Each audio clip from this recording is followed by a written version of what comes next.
তো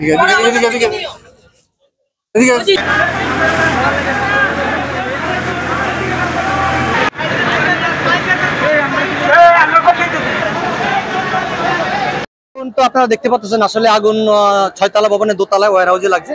এখানে প্রচন্ড ধোঁয়া আছে এবং তাপ আছে। আগুন আমরা আপ্রাণ চেষ্টা করতেছি যেন আগুনটা না ছড়া যায় এবং আগুনটাকে সীমাবদ্ধ রাখার জন্য। তবে ভাই নির্বাপন করতে সময় লাগবে, যেহেতু অনেক ধোঁয়া এবং তাপ আছে। আর এখানে জানেন পুরোটাই ফেব্রিক্স,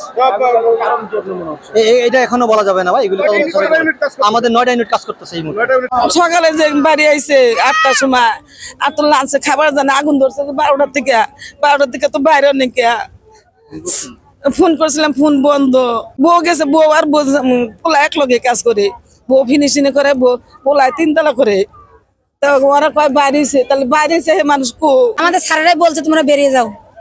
আমাদের ফায়ার অ্যালার্ম আছে, ফায়ার অ্যালার্ম দিছে, আমরা কাছে বাইরে যার মতো আস্তে আস্তে ধীরে ধীরে বাসা চলে। আমরা 12টার দিকে শুনছি। 12টা যখন বাজে, আমি যখন সুইং ফ্লোরে কাজ করি, আমি লাইনে কাজ করতেছি, তখন পুরো ফায়ার অ্যালার্মটা বাজতেছে, বন্ধ হইতেছে না।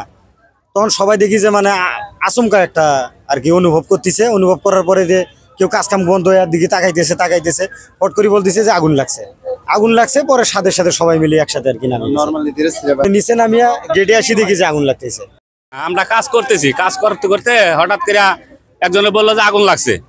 পরে অমনি আমি আগে নিচে নামে আইসা দেখি যে দোতলায় আগুন লাগছে, জানালার পাশে আগুন লাগছে।